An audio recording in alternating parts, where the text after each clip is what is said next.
Hi, I'm Jaime Brenkus, and welcome to Fit and Delicious. We all know that exercise is important, but your fork and spoon are your best piece of fitness equipment. We begin with Danny's Beginner's Guide to Healthier Eating. Then join me for an amazing back stretch to relieve pain and tension. Plus, my tips for thinking lean. Next, Danny's back with a mouth-watering spinach frittata.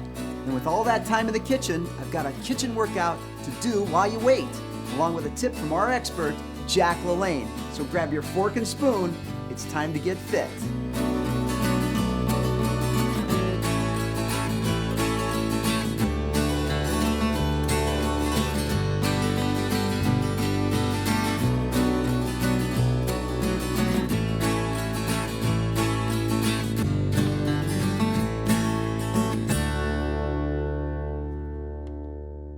Did you know that a fork and spoon can be your best piece of fitness equipment? I'm Jaime Brenkus. We can sure do some major damage with these weapons of mass expansion, can't we? Apply our strategies and do them well enough that they become natural. Eating right, thinking lean, and exercising should become second nature to you. It is now your lifestyle. You own it. So let's join Danny for the Beginner's Guide to Healthy Eating.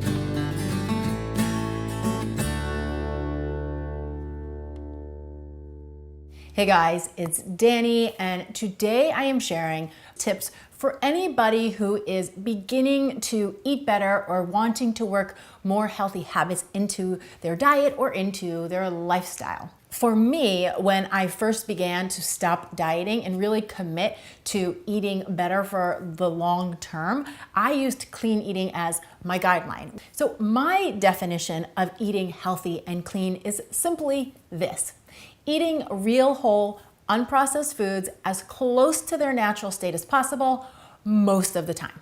So eating foods like vegetables, fruits, healthy sources of carbohydrates like sweet potatoes and grains, high quality sources of protein, and healthy fats like avocados, nuts, and seeds. One of the most important pieces of this process is realizing that it's not about jumping on a fad diet or onto the next health craze. It's really about making a long-term commitment to a lifestyle shift for yourself.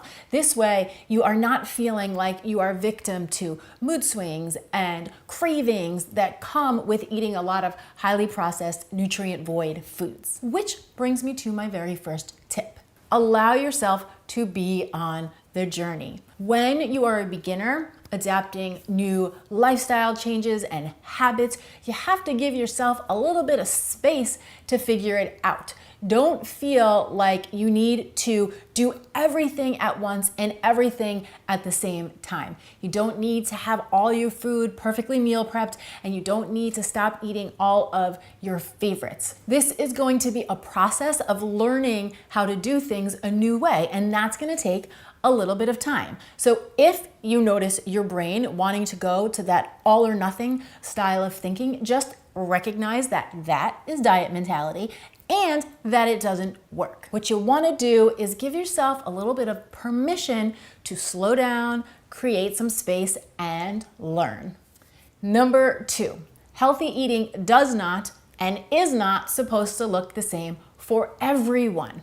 You can be a healthy eater and be a vegan. You can be a vegetarian. You can be a meat eater. You can be a weightlifter. You can be a yogi. You can eat 2 times a day. You can eat 6 times a day. And you will also notice that your lifestyle will affect the type of healthy diet you're eating. So, for example, a young student versus a working mom of 2 with a family versus a young professional, right? All of these people can eat healthy diets, and you will see that their plates look very different based on the style of their day and the style of their life, right? So there's no hard, fast rule here other than that simple tie-in that we are eating real, whole, unprocessed foods as close to their natural state as possible most of the time, and we are enjoying the food that we choose. Number 3, cook as often as you can. Making your own food is one of the easiest ways to eat better because you are in charge of all of your ingredients, so you know exactly what you're working with. And here's the deal. That doesn't mean that you have to cook every single thing you eat. Just try to get into the habit of cooking more than you don't. And technically, my friends, that is only 51% of the time. Number 4, focus on quality over calories. Now, I have noticed for many people, definitely I've noticed this for myself, when you are focused on counting calories, you tend to get caught up in feelings of restriction and deprivation.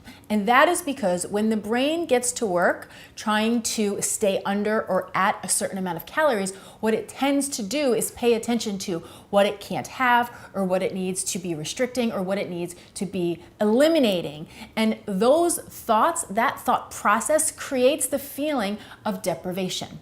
Now, if you switch your focus to quality, the brain starts looking for things that it can add into the diet. And all of a sudden, food becomes a whole new playground and it's fun and it's creative again. And so not only does it feel good, but it tastes good. Number 5, what grows together goes together.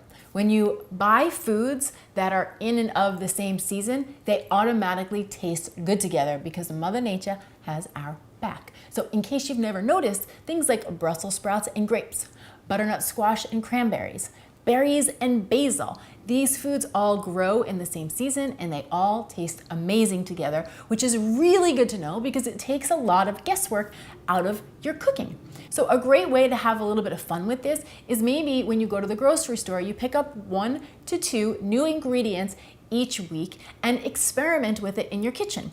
Try a new method of cooking it, taste test a little, see if you can find some new favorites. And one last thought and good thing to keep in mind is that when ingredients are eaten in the season they grow in, they both have better flavor and a higher nutritional value. So it really truly is a win-win to eat with the seasons.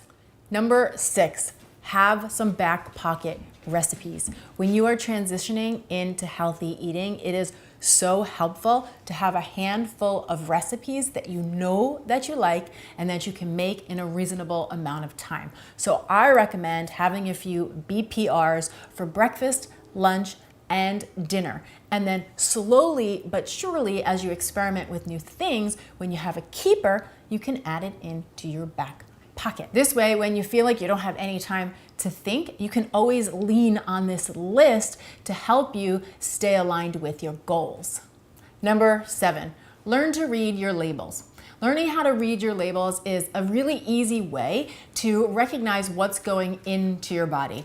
And a great general rule of thumb to follow is to simply focus on the ingredient list. You want that list to be 5 ingredients or less, and you want to make sure that each ingredient you can read, recognize, and pronounce.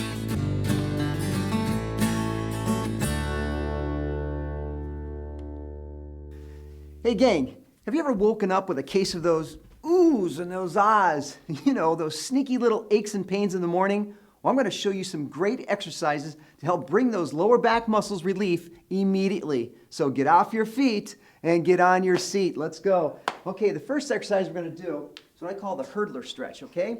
Your left leg is tucked here into the right, and then slowly bring it down. You can grab your shins here and then pull yourself in. You know, sometimes if you have tight hamstrings, that causes lower back injuries, so you got to be careful with that one. And let's switch, other side. Gently bring it down. We're not yanking, we're just gently pulling. You know, getting fit never gets old, does it? That's what this is all about. Hold it and release. Now, we're going to twist one leg over the other. So the left goes over the right and gently twist and torque the back right there. Boy, you can really feel that pull back here. It's a great exercise for you. And release. Other side. Nice and easy. Here we go. Gently pull here. Got to keep moving, gang, right? If you rest, you rust. Don't forget that. That's what Fit and Delicious is all about. And then release. Now, bring both legs out and gently, gently bring the head towards the center. That's all it is right here. Now you're going to feel that in the hamstrings back here. Also releasing the lower back tension. Hold it. That's it. And release. Okay, so now I'm going to lie on the back. It's all we're going to do is bring the knees into the chest. So gently bring the knees into the chest. You want to hold right there.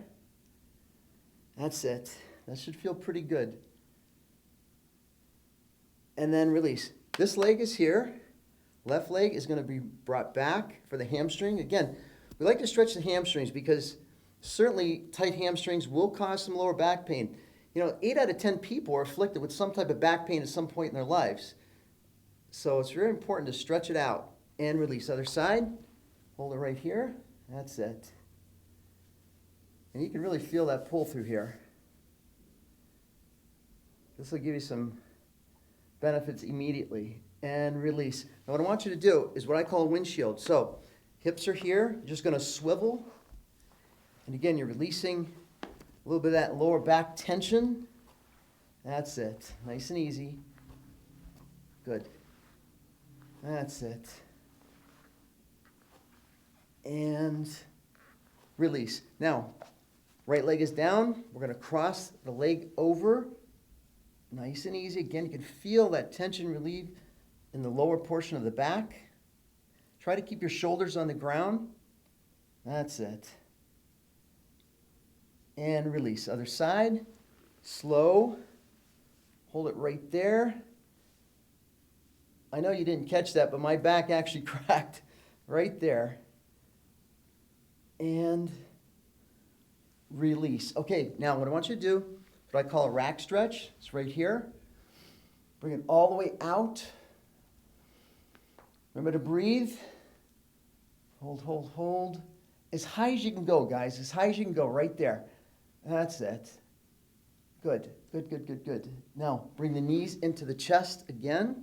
Slowly, right there. And release. Now, what I want you to do is get on all fours here. I like to do what I call the cat stretch. You're here. You're just going to bring your back arched up and then release. Arched up, release. Again, you can feel the tension relieving in that lower portion, that L4, L5 of the back. That's usually the most vulnerable area where we get most of our back pains. Again, those little oohs and those ahs.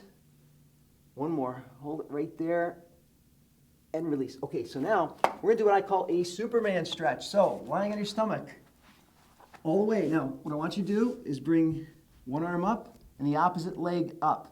Okay? You're going to feel that, and it's the extensors in the back, and release. Other side, hold it. Well, I'll tell you, you do this, I will guarantee, and I do these all day long, and I've got to tell you, I don't get any lower back problems because I strengthen and stretch the back and release. Again, nice and easy. Hold it right there. Keep going. And you're going to really feel that in the lower portion of your back. It feels pretty good. Get that blood flowing to the working muscle. One more. You want to hold it. And release. Slow, slow, slow. Hey guys, we're going to get you back in shape in no time. Well done.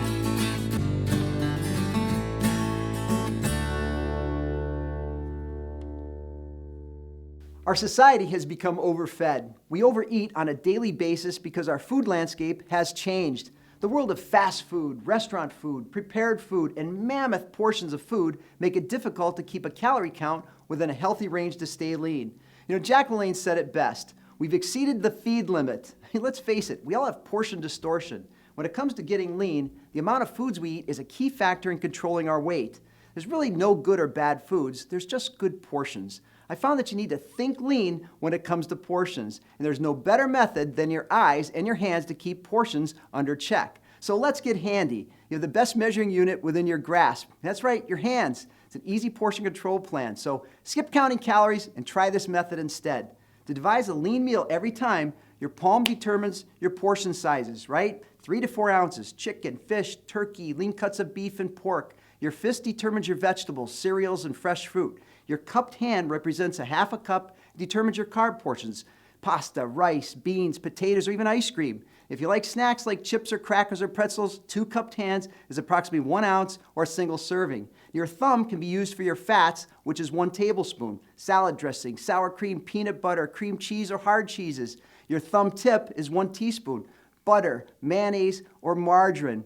So as you can see, you're still eating your favorite foods, but now you can control the calories. So Example is this: if you portion 3 ounces of pork chop 15 times, you'll know what it looks like. You don't need to measure it, you eyeball it. It'll become second nature. Also, when in doubt, guys, eat from a smaller plate or bowl. This method is a quick solution to portion distortion. Fill your plate, enjoy your food, and never feel guilty about overeating. Think lean to become lean.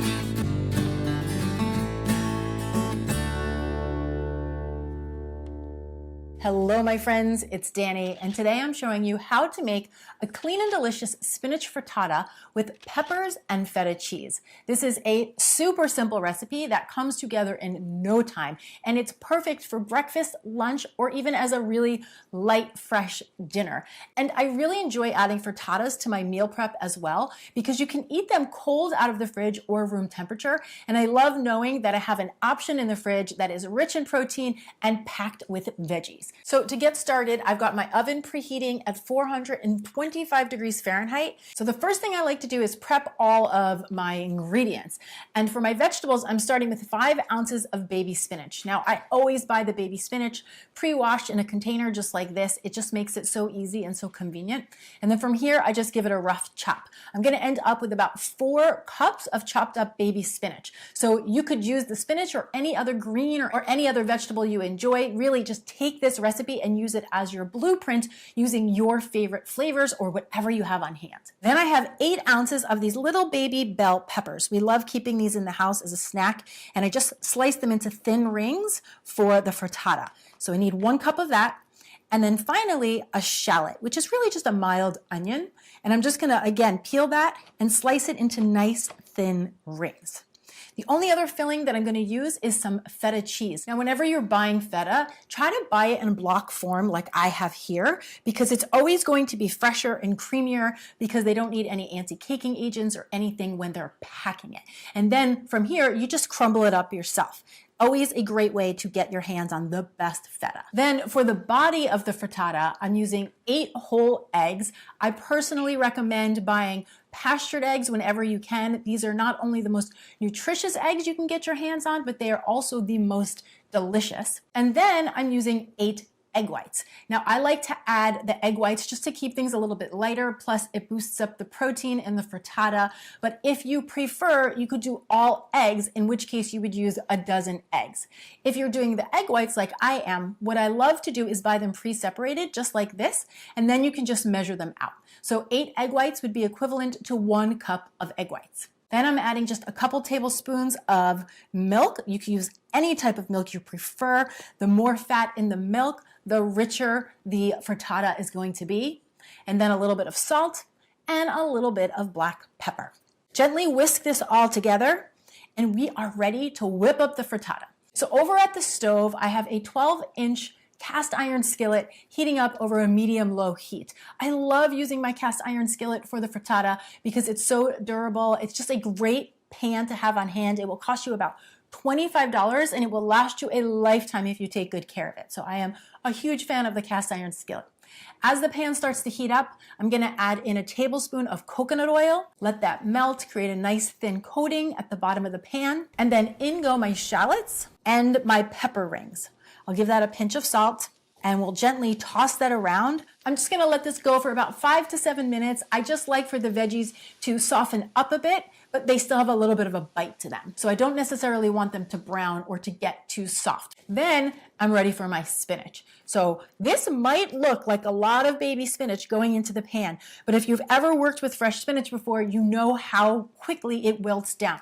So you're gonna see as the spinach hits the heat of the pan, it's gonna wilt down quickly, and it's gonna end up looking like about a third of what we actually started with. Once you have the veggies right where you want them, right, vibrant in color but nice and tender, then I'm gonna give my eggs one last whisk and pour it right over the veggie mixture. Then I'm just gonna finish this with the crumbled feta cheese. Spread it all over the top so that when you are enjoying your frittata, you get a little bit with each bite. I let this go for about a minute, just till the sides set up a little bit, and then I'm gonna transfer the pan, do this very carefully, especially if you're working with cast iron because it is heavy, into my 425-degree oven and let that cook anywhere between 8 to 12 minutes. 10 tends to be the happy medium. Now, you may notice that once your frittata is cooked, when you pull it out of the oven, it's going to be puffed up in the center, just like mine is. It's totally fine. That's just because when you whisk the eggs, you might have gotten a bit of extra air in there,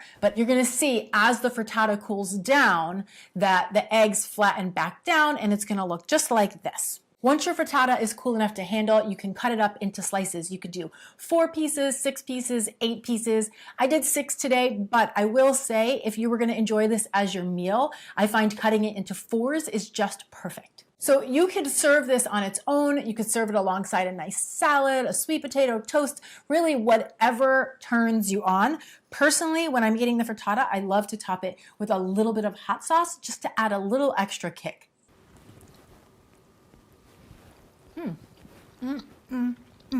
It's super light and it's so fresh. You guys have got to give this one a try. It does not get any easier and or more delicious. Thanks so much for watching. I'm Danny Spies and I'll see you back here next time. Cheers.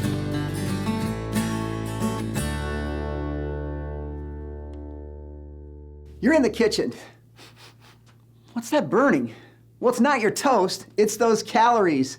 Well, I got some exercises that you can work out while you wait for your coffee or your microwave. Now you can get fit and never have to leave your house. Now there's lots of ideas utilizing everyday activities and household things. All right, let's get moving. First thing we're gonna do, we need a chair. We're gonna do a push-up on the chair, okay? So you can bring it down and back up. This works your chest, your triceps, and those shoulder muscles. Also works the abs a little bit. Nice and easy. Things while you can wait for your coffee or that microwave. And release. Now what I want you to do is what I call a plank. So just bring it here and just hold it right there, okay? Now you can dictate the challenge by going a little further down. This works the abs, right? A slimmer, trimmer, tighter waistline. And release. Now from there, hold your chair and do a squat. Now just like you're sitting in the chair, you don't have to go too deep on this. Make sure the knees are lined up over the toes. That's it. One more and release. Okay, next guys, guess what we're gonna have? Cans of soup, okay? Or mom's tomato paste, whatever you like to do here. Now, first we're gonna do a chest press. You're gonna bring it out and back up, right there. All right? And you do about 10, 15 of those. Then you go to those biceps right here, boom. That's it. Work the front of your arms. And then the back muscles, you're right here. That's it. Nice and easy. Hold it, hold it, hold it, and release. Now, shoulder press right here. Now you can do this with a book. You can do it with, again, cans of pasta sauce. Again, weights will do fine. And release. Now back of the arms right here. Triceps. Boom. Boom. That's it. Squeeze the muscle as you do it. That's it. Things you can do in the kitchen. So easy. And release. Hey, I bet you have one of these around. Okay? Here we have a mop. Well, guess what? You can do lunges on the mop. It's here. Alternate. Not going too deep here, right? What a great way to get exercise in your kitchen. That's it. One more and release. Now from here, you just do squats on these. So you're here, again. It's all you do is utilize your own kitchen appliances for your fitness. It's so simple. There's no excuses, right? That's it. And release. Now from here, I want you to do a little twist. So you're here and just twist. That's it. Now you're working that waist, a little waist management in the kitchen. That's it. Nice and easy. And release. Hey, guess what?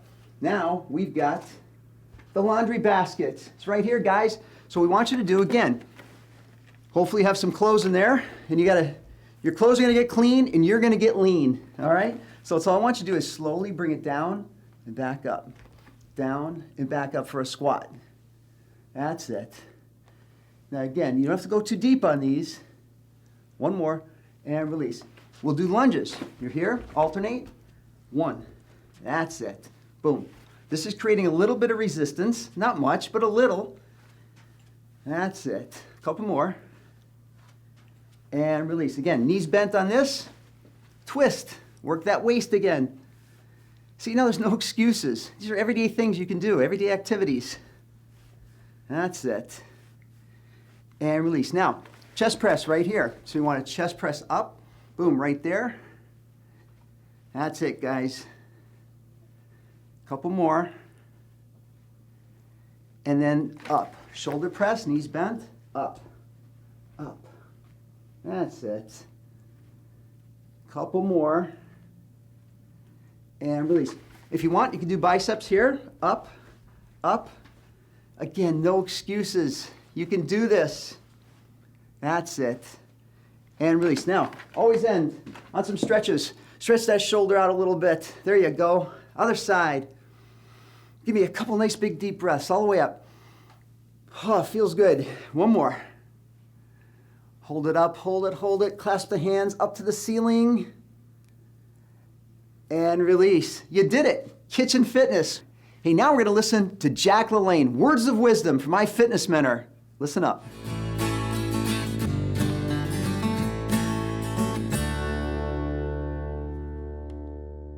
You know, Mother Nature's a wonderful old gal, isn't she? She has made a body that's perfect. But there's one improvement, one little thing that she could have done. So my way of thinking is anyway, you know what she should have done? She should have put right here, right where our stomach is, she should have put a window. A window where we could look in and see inside and find out what's happening. And I'm sure that most of you students who are watching me right now, listening to me, if you could see what the food that you put in your mouth does to you inside, I'm sure that there would be a lot of eating habits that would be changed very rapidly. That is the truth. Now, for example, look at this. See this donut? I'm not up here giving you a lecture on how bad donuts are or anything like that, but I'm just talking about donuts. So you bite in this thing. Personally, I wouldn't take a bite out of this with my worst enemy's teeth, you know, but the only thing good about a donut, I've always said, is the hole. If the fork and spoon are your best piece of fitness equipment, it's your brain that can sabotage you. Learn how to eliminate stinking thinking next time on Fit and Delicious. For videos, tips, and the 8-day challenge, visit fitanddelicious.com.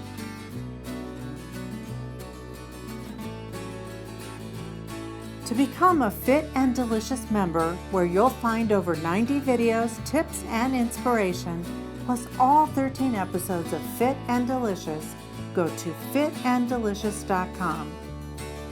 This is episode 108.